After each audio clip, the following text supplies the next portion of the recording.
Hello दोस्तों, मैं सुभाष राव। आज आपके सामने जो क्लास 8 का जो टॉपिक फर्स्ट है, हाउ, व्हेन एंड वेयर, उसके नेक्स्ट पॉइंट को लेकर चर्चा। तो जो नेक्स्ट पॉइंट अपना है कॉलोनियल, जो उपनिवेश। उपनिवेश है क्या?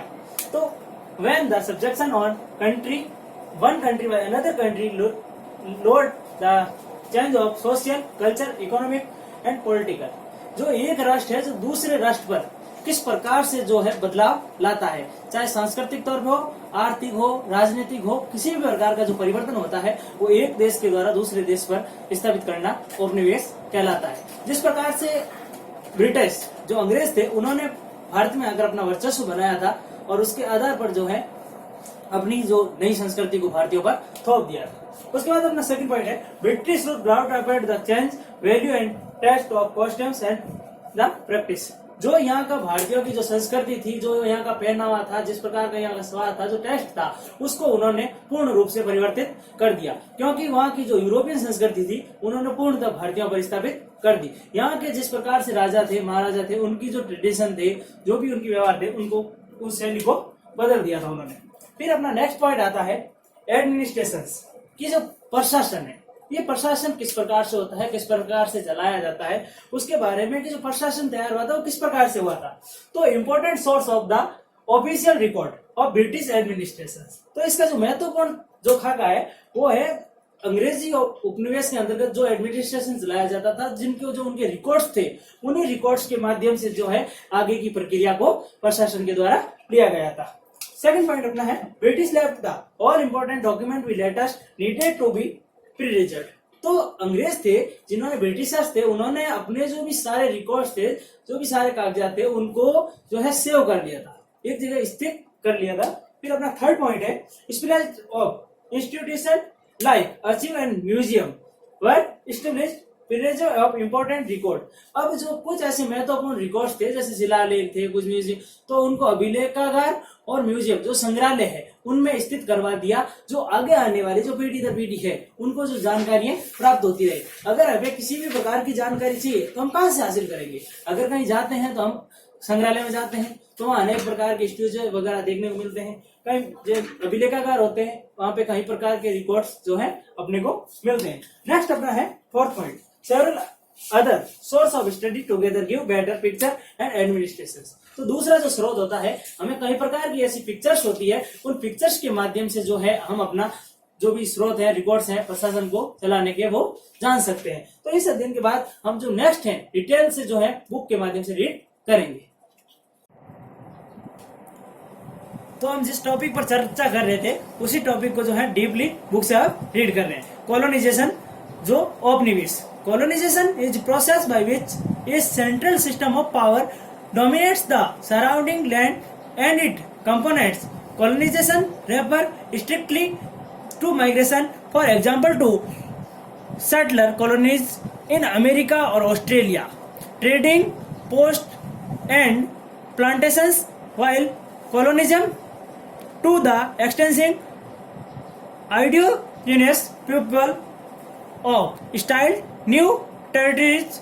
Colonization was linked to spread of tens of millions from Western European states all over the world. जो औपनिवेश के अंदर जो एक प्रक्रिया है, ये सेंट्रल सिस्टम जो कि केंद्रीय शक्ति है, धीरे धीरे इसका इस क्षेत्र पर जो है प्रभाव स्थापित है। कंपोनेंट ऑफ कॉलोनाइजेशन, ये धीरे धीरे स्ट्रिक्टली तो अपने तौर पे जो है प्रभाव स्थापित करती गई। इसके मोटे तौर पे उदाहरण देखे जाए उपनिवेश के, तो आपको अमेरिका और ऑस्ट्रेलिया के एग्जांपल्स मिलेंगे, जो अपने व्यापार के लिए धीरे धीरे जो है प्रचार और प्रसारित हुई। इसके बाद में ये अमेरिका और ऑस्ट्रेलियन जो यूरोपियन कंट्रीज थी, धीरे धीरे अनेक भागों में फैल चुकी थी, कई 10 ऑफ मिलियंस क्षेत्र में। तो पश्चिमी यूरोपीय जो क्षेत्र थे उसका पूरे विश्व के अंदर विभाग हो चुका था। British come to India as a trader soon. They were fascinated with the wealth of India. तो उस समय ब्रिटिश भारत के अंदर व्यापार करने के लिए आए और जल्द ही उन्होंने देखा कि इंडिया जो है बहुत ही समृद्धिशील राष्ट्र है। They changed their motive trade and colonization. Their plan involved using India as a feeder colony for their own flourishing economy back to Britain. तो जब उन्होंने देखा कि भारत के अंदर अनेक प्रकार की संपदाएं हैं, तो उन्होंने व्यापार को अपने यहाँ मोटिव किया और उन्होंने इस क्षेत्र के अंदर तो फिर कॉलोनियां स्थापित कर दी और अपनी जो है ब्रिटेन की जो अर्थव्यवस्था थी उनके सुधार के अंदर इन्होंने सहयोग किया।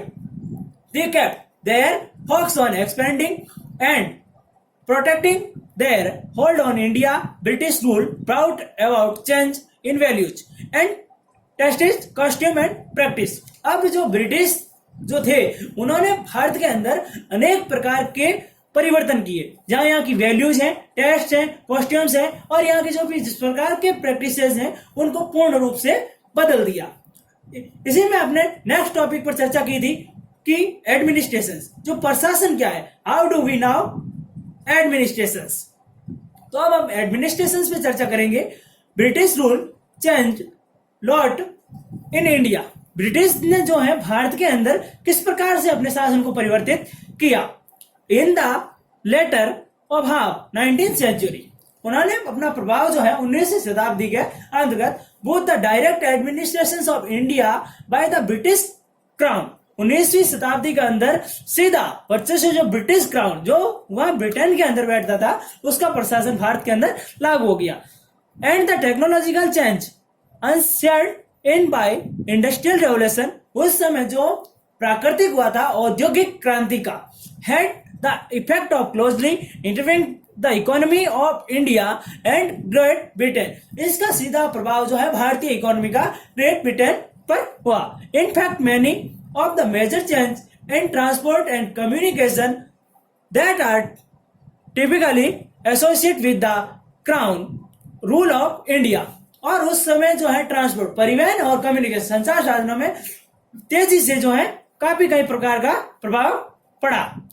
had already begun before the unity, all the change were scattered in the form of record.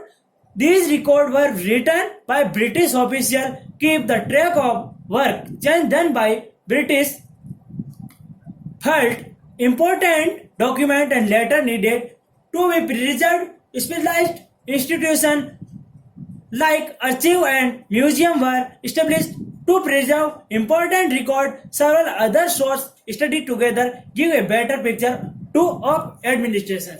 तो जब ब्रिटिशों ने अपना वर्चस्व बना लिया, अपना प्रशासन निश्चित कर दिया, तो उन्होंने ऑफिशियल जो रिकॉर्ड थे उनको सेव करना शुरू कर दिया, अपने रिकॉर्ड में उनका कार्य दर्ज करने शुरू कर दिए कि बाद में अगर कहीं पे भी जरूरत पड़े तो इन्हीं रिकॉर्ड्स को पेश किया जाए और उसी के माध्यम से यहाँ की सारी व्यवस्थाएं स्थापित की जाए। तो उन्होंने यहाँ म्यूजियम बना दिए, संग्रहालय बना दिए और इसी प्रकार से उन्होंने कई प्रकार की व्यवस्थाएं की जो उन रिकॉर्ड्स को जो है सुरक्षित रखे। जो महत्वपूर्ण रिकॉर्ड्स होते हैं उनको सुरक्षित उन्होंने यहाँ कर दिया और इसी प्रकार उन्होंने अपने अन्य सोर्सों के माध्यम से इस प्रशासन की एक पिक्चर को सबके सामने प्रस्तुत कर दिया।